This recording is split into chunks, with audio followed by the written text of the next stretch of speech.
بسم الله الرحمن الرحیم. بلال جاجي تاسو سره مخاطب دی. الله نه امید ساتم چې زما پښتانه ورونه به ټول روغ او جوړ وي. الله مو روغ سلامت لره. نن زه تاسو ته یو تاریخي واقعه یعنی یو کیسه بیانوم. دې نه تاسو ټول عبرت هم اخیستی شوئ او تاسو ته اندازه هم کیږي چې نن سبا چې موږ د کوم مشکلاتو سره مخامخ یو او وجه څه دی. زه به تاسو ته لږ مثال درکړم. وړه حاله سرکاري وړه پیسې ورکوه، وړه درته نه میلاویږي، در په در خاورې په سر شرمېدل پکې سیوا. خو را به شو کیسې طرف ته. د وخت د زمانې یو بادشاه و، هغه به د شپې ټیم ګرځېدلو حالات پې کتو. یو شپه 4 غلۍ کتلي. غلو چې کله بادشاه سلامت وکتلو چې څوک یې، نو بادشاه خو مخ نه رومال تاو کړی و. بادشاه ته خو پته ولګېده چې دا خو غله دي. نو بادشاه هم ځان نه غل ورته جوړ کړی و چې زه غل یم. غلو ورته ویلي چې راځه تم زموږ به 5 مرګلی شي. چې کله بادشاه سلامت ورغلی و، ورته ویلي و چې دا غلا به کوم ځای نه کوو. هغې ورته ته راته ووایه. نو بادشاه سلامت خو په دې ټایم کې غل و. هغه ورته ویلي چې زه به درته غلې ځای وښیم، غلا به نن بادشاه سلامت کور نه کوو. هغه ورته ټیک دی.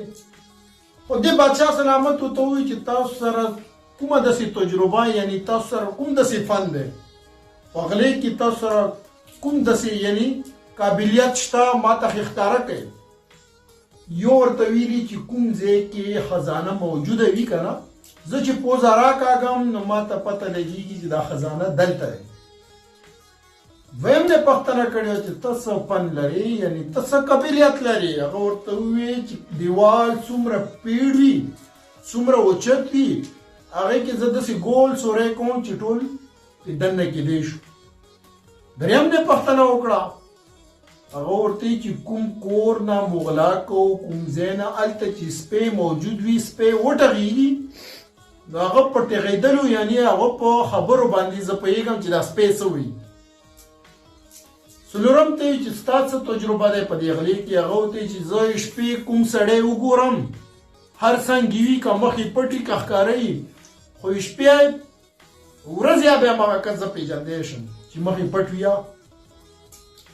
بادشاه نه پوښتنه وکړه. بادشاه خو غل دی چې ته څه تجربه لرې. هغه ورته تجربه زما دا دی چې زه کله سر دې خوا ویسم ښي لاس ته، نو 20 کسان 500 ته خېژوی شم، او که ګس لاس ته ویسم نو 20 500 نه بچ کوی شم. د 4 غلو ورته ویلي چې ټولو نه ښه فن تا سره دی. بادشاه خو برای مهرباني وکړه چې کله په دې غلې کې ګیر شو نو ته به دا سر ګس لاس ته وړې، 500 نه بچو، چېرته په غلطۍ کې ښي لاس ته وینسي. ورته ټیک ته ویلي یو خو پوزه راښکلې دی، خزانه یې معلومه کړې دی. دا بل دا دیوال کې چې قابلیت لرلو، نو دې په دیوال کې داسې ګول سوری کړی، ټول پې دننه شوي. د دریم غل چې کوم دی نو هلته سپي ټغلي دي. د نور ملګریو نه تپوس کوي چې دا څه وایي. دا وایي چې په دې غلې کې موږ سره د دې کور مالک یعنی چښتن هم موجود دی. تلي دي خزانه یې خپلو کې سره تقسیم کړي دی. 2 کسان پاتې دي. په سبا بادشاه دا کسان راغوښتي. 4 واړه غله خو راغلي، خو دا 5م خو نه و که نه. 4م ته دا 3 وایي چې دا بادشاه غوښتي وو، نو ته اوس خپل قابلیت وښیه چې څه دپاره یې غوښتي وو. هغه ورته وایي چې بېګا شپې موږ کومه غلا کوله، نو موږ سره 5م کس دا بادشاه سلامت و. د 4 واړو بادشاه سلامت ته ویلي چې برای مهرباني وکړه، په دې غلې کې خو تم هم سره شریک وي، مرګلی وې، دا شی مو تقسیم کړی دی، نو دا سر ښي لاس ته مه وړه چې فانسي شو، ګس لاس ته ویسته، بس خبره ختمه. بادشاه سلامت هغه خبره ورسره منلې وه. د ویډیو مقصد مې دا دی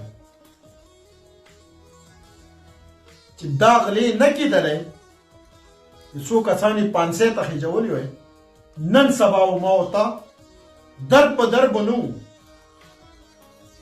دا نن سبا کوم حالات راغلی ایماندارو.